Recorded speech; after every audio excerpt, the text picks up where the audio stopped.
Prequel, The Walls in the Middle of Idea, the final chapters.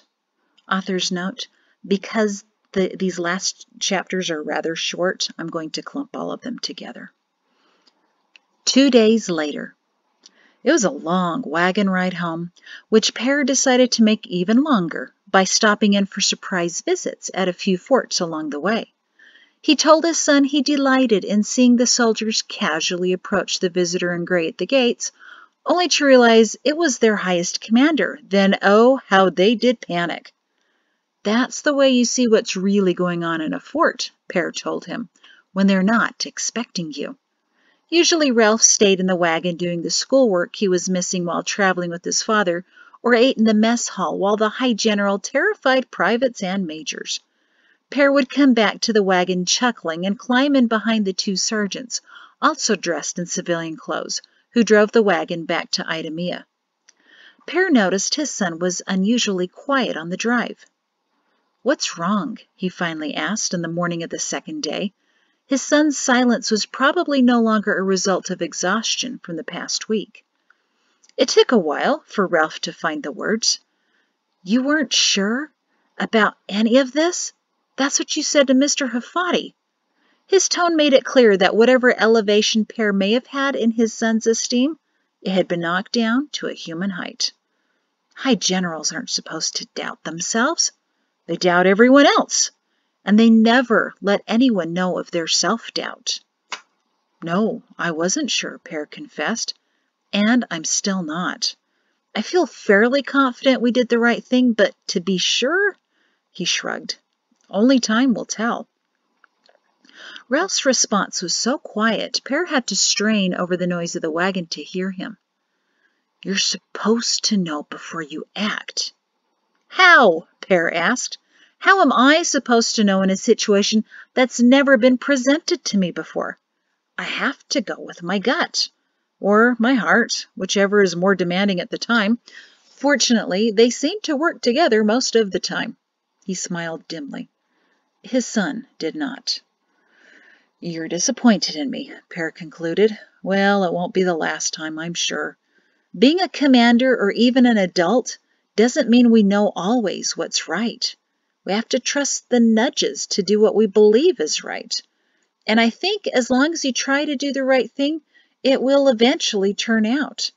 It's when you stop caring or don't want to get involved and let anything happen, that's when everything crumbles. General Stumpy was lazy and selfish. He allowed for all kinds of injustices and cruelty to flourish. The only example I have to follow is his. Whatever he would do, I try to do the opposite. It's all I've got." Ralph scoffed quietly, apparently not satisfied by that answer. "As if you were any better," Per murmured. Insulted, Ralph sat up. "What's that supposed to mean?" "That means that when we were in the mansion, you didn't follow my orders in a number of situations. You insisted on meeting Clematis. You're the one who put her in trouble. You realize that? You got all gooey-eyed at her, and when I told you to stay put in the stairwell, she risked her life to send me a warning because she didn't want you to get harmed. Had she never met you, she never would have intercepted the note or delivered a message to my sergeants or made herself a target for Jesse's killing squad. You did that, boy." Per jabbed his finger into his chest. "True, many things worked out to our advantage. We fleshed out Lieutenant Colonel Lazen, and you got to witness your first death in action. But the facts have to be stated. Had you not insisted on coming with me that day in the first place, there never would have been a killing squad sent for you. The trouble would have only been between Jesse and me, and none of those complications would have occurred. So, why did you go, huh? Why did you insist? Why did you want to meet Clematis? Answer me." Ralph had shrunk into himself, hunching over guiltily. His lower jaw began to quiver, and Per bit back an apology. No, the boy had to hear it. He had to realize how his insistence had complicated everything. His own ambition and desire for adventure had led to near disasters. Clematis was moments away from suffocating to death. and Ralph would have had that on his conscience for the rest of his life, knowing that meeting him cost the life of an innocent girl. But because she was saved, none of those scenarios had played out in his mind. They were now, that was for sure, judging by the boy's shaking shoulders. I was all he could say after a few minutes. He tried again to speak, but the words choked him. Eventually, Per put an arm around him and drew him near.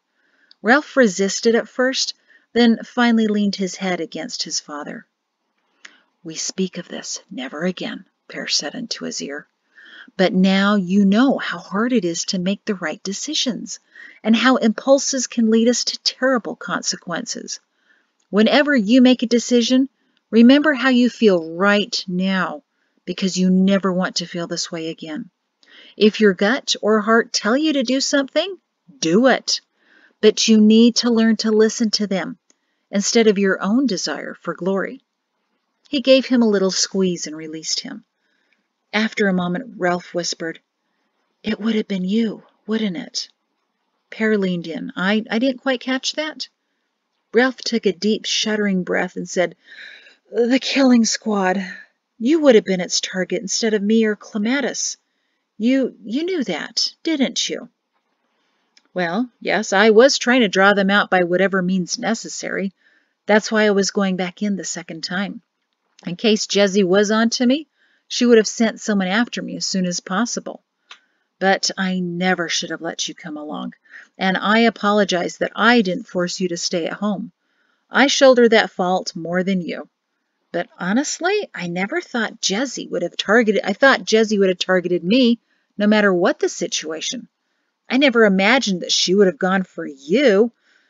I underestimated her heartlessness." "But why?" Ralph asked. Before Per could ask for clarification, Ralph amended, "But why set yourself up?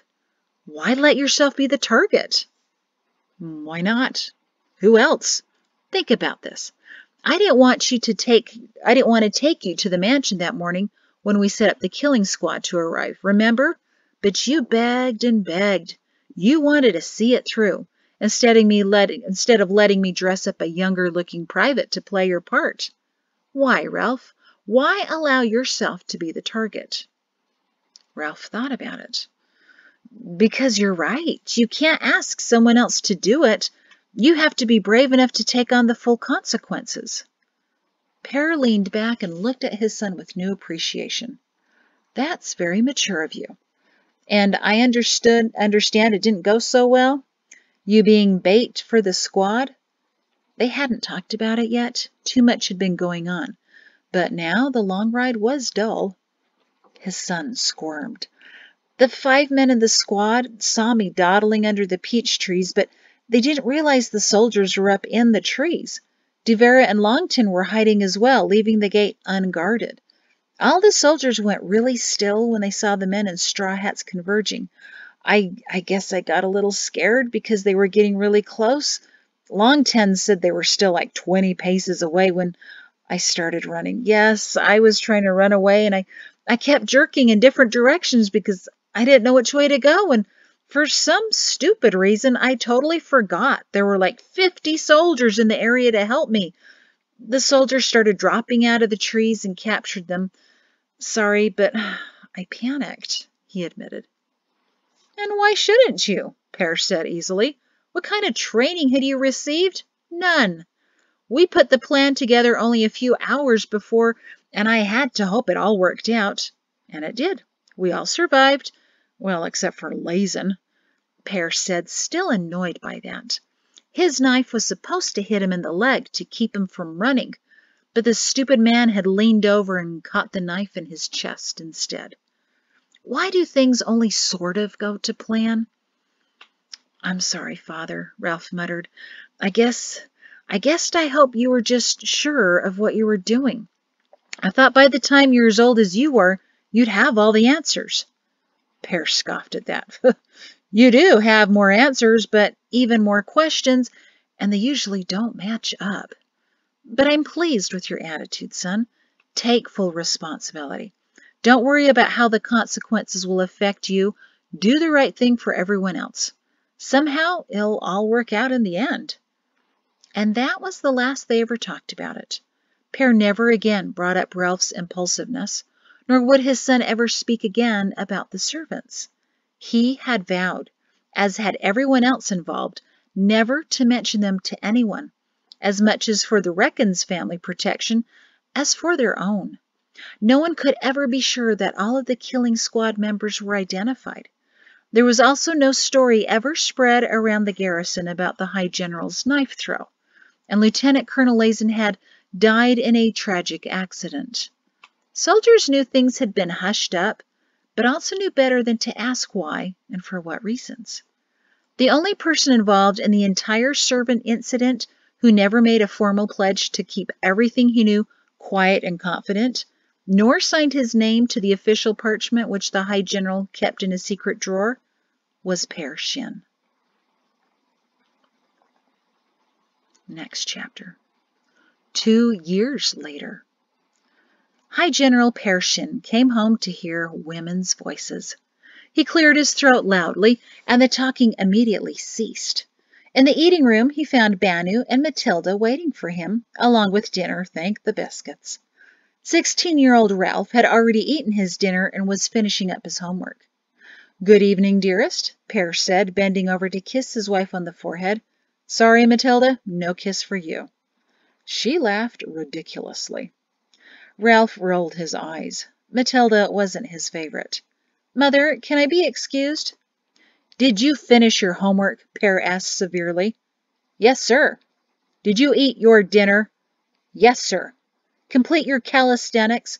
Command school candidates of next year need to build their muscles this year." "Yes, sir." "Is that young lady down the road still sitting out on her front porch?" "Yes, sir." Ralph tried to stop himself, but too late. He blushed and looked down at his empty plate. Banu elbowed her husband to let their son go. Ralph used to write to Clematis, who practiced her penmanship and letters to him. Then, as her writing improved, her letters became shorter and her responses more clipped. They hadn't written to each other in 4 moons. Undoubtedly, she discovered a few more local boys her age. And a new girl had moved in down the road from the Shins. Per tipped his head for Ralph to go. He bolted out the door, then tried for a nonchalant swagger down the road. All they ever did was talk to each other across the garden, and sometimes Ralph would show how many push-ups he could do. It was horribly painful to watch. Per knew because he frequently watched. As he sat down to the table, Banu whisked away the cloth over his dinner, which had been waiting for over an hour, and he smiled in appreciation. "Sorry I'm so late," he said, more to his food than to his wife. "I'll just go wash up," she said vaguely, and nodded to Matilda. Per watched her leave the room, then turned to his wife's friend. "How's work?" he asked conversationally, and took a forkful of potatoes. Matilda scooched herself down to be right across from Per and lowered her eyelids. He told her repeatedly she didn't need to do that, or any of the other tactics she employed, because really he was just asking his wife's friend how her day at work was, that was all. Matilda, however, knew that she was the most important spy the High General had in King Quirrell IV's mansion, and she reveled in that. She clasped her hands in front of her and leaned ludicrously forward. Per leaned forward as well to reach the salt shaker. After unnecessary shifty eyeing, she said in a low voice, "High General, there have been letters." In the same secretive tone he said, "I know, there are always letters." "Not like this," she insisted. "Not ones to make King Quirrell sob." Per was unmoved. The man sobs a couple times a week, according to his advisers. They push him too hard. Matilda drummed her fingers on the table. That meant she was trying to think of a subtle way to express what she knew. Per took another bite of sugared carrots and said, "Just blurt it out, Matilda. We both know that works best." "They're gone," she blurted. "All right, except for maybe today," he conceded. "Who are they?" More shifty eyes. "Our former friends." How many friends? Per asked. 33. Ah, now we're getting somewhere. News about the servants. Now, what did you say about them? Per, they're gone. The fork was nearly to his mouth when the words finally made sense in his brain, and he set his dinner down. What do you mean, gone? Faster finger drumming, more leaning. Forth had been looking for them again. Tracked them down to a village in the northeast. He had been sending people looking in Edge and Rivers, but then he got word about a large family that moved to Winds almost 2 years ago. Pear's mouth went dry. I need to send a letter to Hafati. No, that's what I'm trying to tell you. Hafati is gone too, and all of their reckons. Their houses are abandoned. Half of their furniture is there, and some of their books and clothes, but other items seem to be gone. They moved or something, but no one knows where, and no one saw them leave. Per pushed back his chair, knocking it over. Chief of Law Enforcement in Winds. I need to contact him. Quirrell already heard from him. That's why he was so upset today. The chief had investigated and sent him a letter that all of the reckons were gone without a trace. The chief was giving up.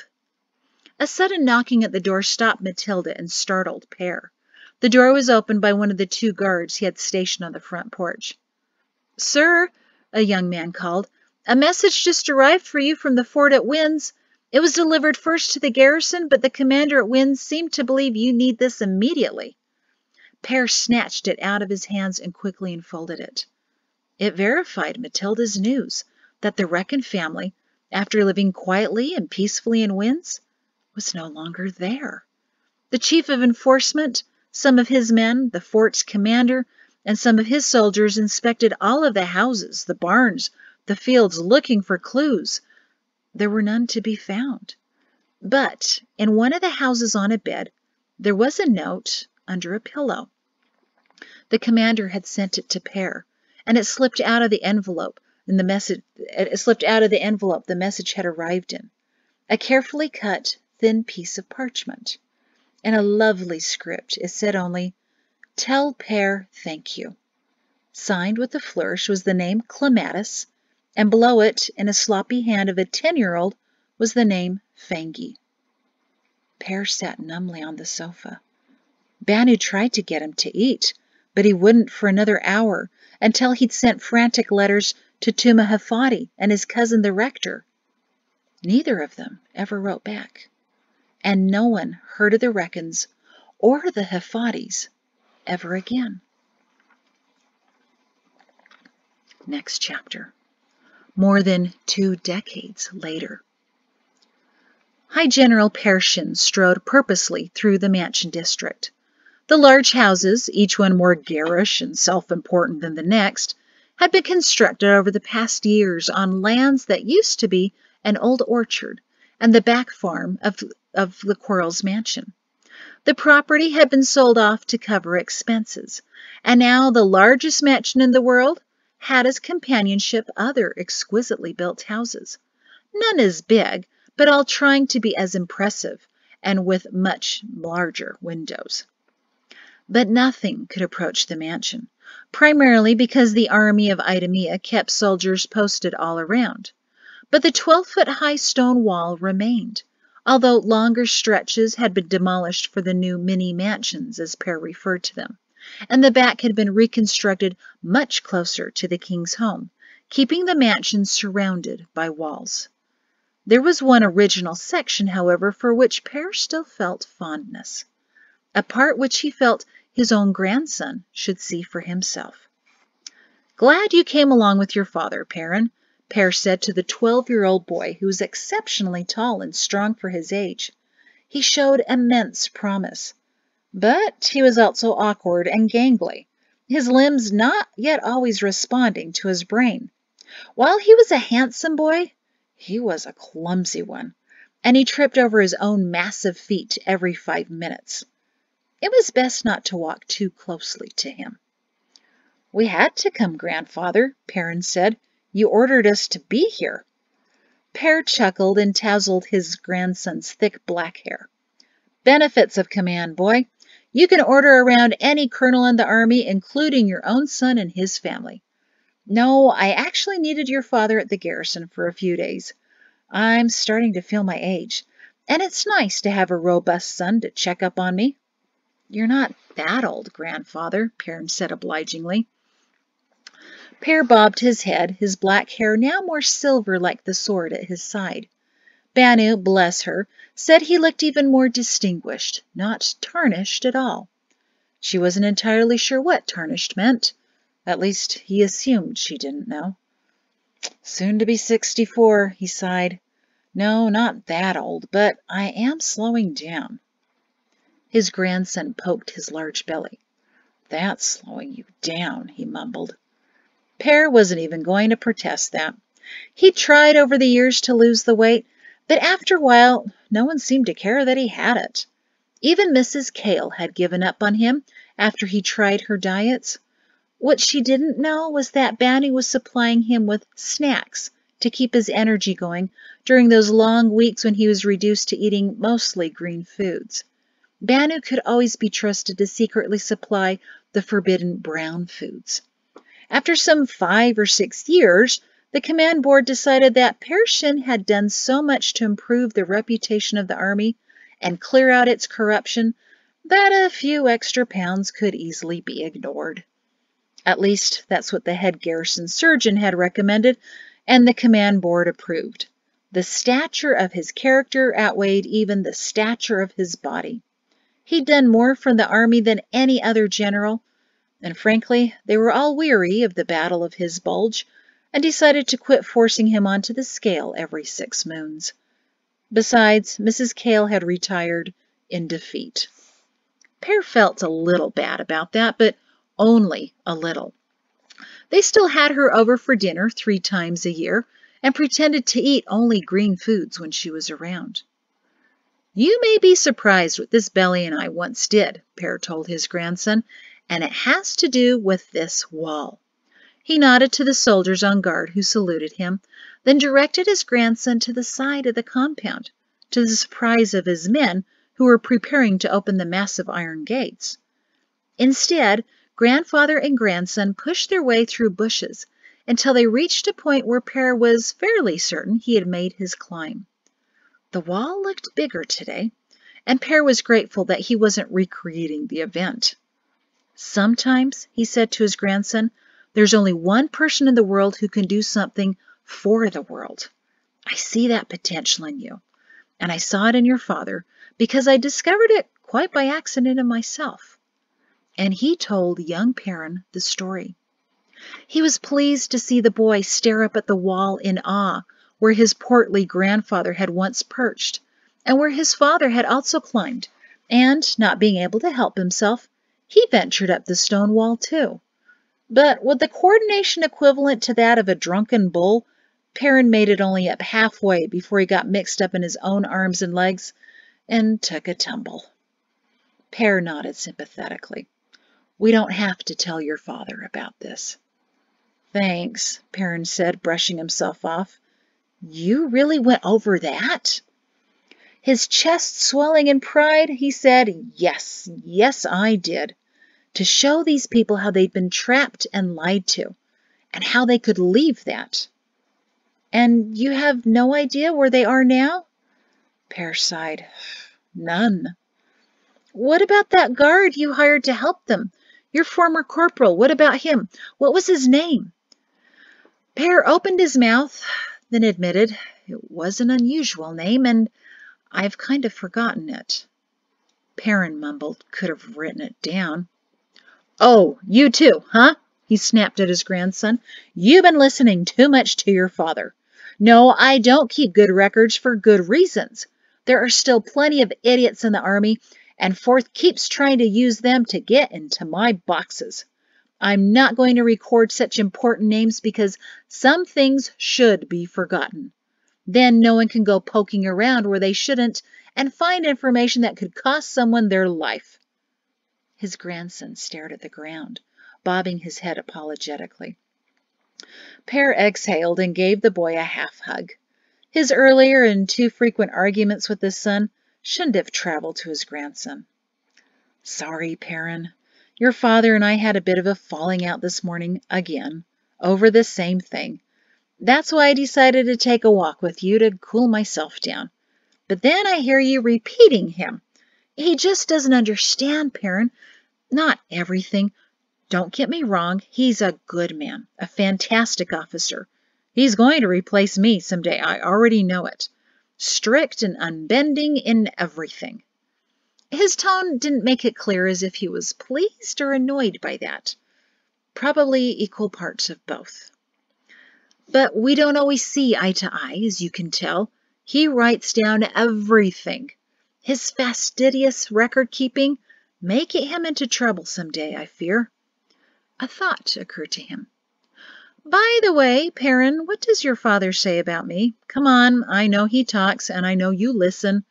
Honestly now, and remember, I can order you. His grandson pondered his response for a moment, then said, using the best diplomacy he knew how, he says that you really have gotten rid of all the spy rings, that the army's a lot safer and more trustworthy than it has ever been, and that perhaps just maybe you're a little paranoid sometimes, only a little. Pear scoffed at that. Only a little. He thinks I'm a lot more, and we both know it. But I can't help it. Nor do I want to. It's never going to be completely free of intrigue, Perrin. Never going to be entirely safe. The world, the army. I'm afraid your father will trust the wrong people because he's too confident in the army as it is. If only he would understand that. Anyway, enough of that. I brought you here for a reason. Other than taking a break from your document-obsessed father. Sorry again, I shouldn't be calling him that. Anyway now, Perrin, listen carefully.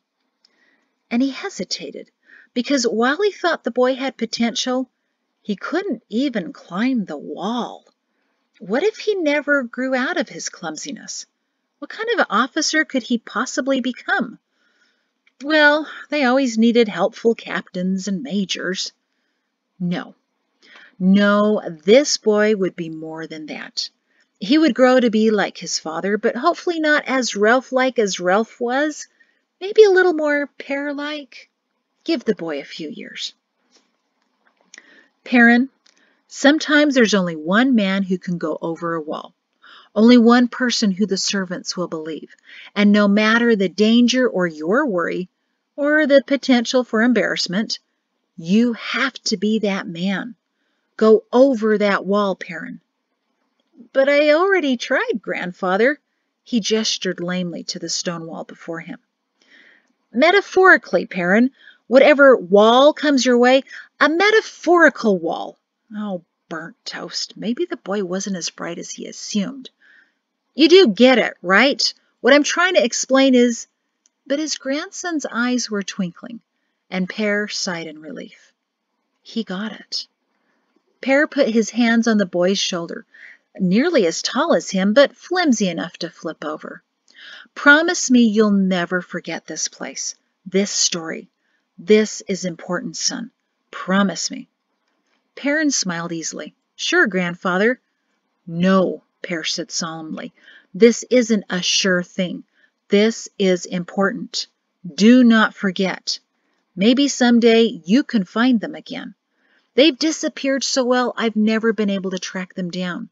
I fear something dreadful may have happened to them. Try for me, will you, someday when you're older?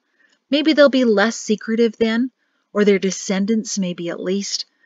Perrin, never forget them, how they were imprisoned by those who claimed to protect them. The 12-year-old nodded just as gravely. Yes, sir, he whispered. Grandfather, why has my father never told me any of this? Pear squeezed his shoulders before letting them go. Because he signed an oath, more than 20 years ago, that he never would. Everyone involved vowed not to reveal anything about the former servants. We couldn't let their story get out. We had to keep them secret for their protection and for ours. So why are you telling me this now? The High General smiled. Benefits of command, boy. Get to my position and you'll have all kinds of privileges, and can get around all kinds of restrictions meant for other people. You can climb any walls if you have enough power and you use it wisely. Want to be High General someday?" Perrin grinned. "I sure do." Then, remember the admonition that this wasn't a sure thing, he straightened up and said, "Sir, yes, sir." Then he tried to salute, but his arm was too long and his elbow was too slow to comprehend what was intended, so the boy thwacked himself on the forehead instead. He dropped his hand as if confused as to what he was doing. Pear smiled woodenly and thought to himself, "Still have a few years for this one. And oh, curdled cream, Perrin's going to need them all." Next chapter, about 2 years after that. Tuma Hifadi made his way to the tidy house and sprawling gardens. He knocked on the front door, and a teenage girl opened it. "Is your mother in?" "I'm sorry, Mr. Hifadi, but she's out. Mother's supposed to return soon." The girl was trying subtly to look around Tuma, but was far too obvious about it. Tuma smiled. He knew she wasn't watching for her mother's return, but was looking for someone far more interesting. "This was a last-moment trip out here, Asrar," he told her. "I had very little time. Otherwise, I would have made sure to bring along a certain grandson of mine. He'll be disappointed as well." Asrar's dark skin flushed deeper as she ducked her eyes. Tuma turned when he heard the approach of 3 adults. They were in earnest conversation and hadn't noticed him standing on the front porch until they were walking up the stairs. Asrar's mother recognized him first. "Tuma Hifadi, what a surprise! What brings you here?" Clematis gave him a quick hug and stepped aside so her cousin could shake his hand. "Come all this way for my concert tomorrow?" Fengi asked. "The soloist will be amazing," he said, slapping the back of the second man with them. "So glad my cousin married a man who could actually sing." Clematis's husband shook his head humbly, and Clematis patted his light brown cheek. "It was a bonus. I married him for his mathematical mind. Always marry a man with all the answers. That's what I tell Asrar. The fact that my Professor Hilbert can actually perform what you compose, Fengi, just makes him all the more perfect," gushed Mrs. Hilbert. Professor Hilbert rolled his dark brown eyes. "And I tell our sons to not marry a woman who asks the hardest questions in the world, because you'll have to make up the answers just to placate her. And then she'll go on to prove how you're wrong." Clematis beamed. "Oh, go on. You love it when I disprove your theorems." "Not during my lectures and in front of my students." Tuma chuckled. "Clematis, why don't you accept the appointment at the university?" "I despise teaching," she said dismissively. "I don't enjoy the students as much as I enjoy the numbers. They're far more predictable." Fengi nodded sympathetically. "That's why I married a flutist. We never argue about math." To Tuma he said, "So, my concert is tomorrow. Are you coming?" "If my schedule allows, but please, I've come with some news, if I may." Recognizing his heavy demeanor, they led him into the gathering room. "It's about Pear Shin." That was all Tuma had to say. Clematis and Fengi had both begun to smile until they saw how somber he was. "Oh, no," Clematis whispered, and unconsciously held her cheek, where he accidentally gave her a faint scar when he saved her from suffocating. Tuma nodded gravely. It was his heart, from what they could tell. Apparently, he clutched his chest one morning as he was getting out of bed, and then that was it. "His heart was too big," Clematis whispered, "along with everything else of the man." Fengi sat back against the sofa, deflated. "I realized just the other day," he said quietly, "that we're nearing the same age he was when he climbed that wall for us." "I remember it every day," Clematis said. "I think all of us do." Fengi nodded in agreement. They sat in reverent silence for several minutes, each recalling their own memories, except for Professor Hilbert, who hadn't even heard the name of Per Shin until some moons after they had married. But without Per Shin, he never would have found Clematis or her extended family.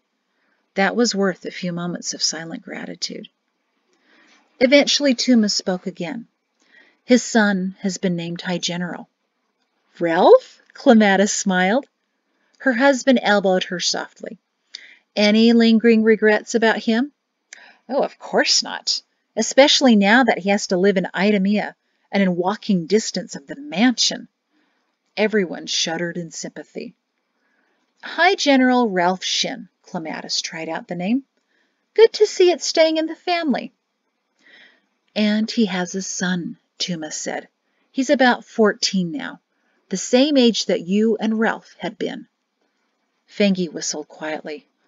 Whew, when did we all get so old? After they all chuckled sadly, he asked, What's the boy's name? Ralph named him after his father, Tuma said, Perrin Shin. Fengi's and Clematis's eyes met. Perrin Shin, they repeated.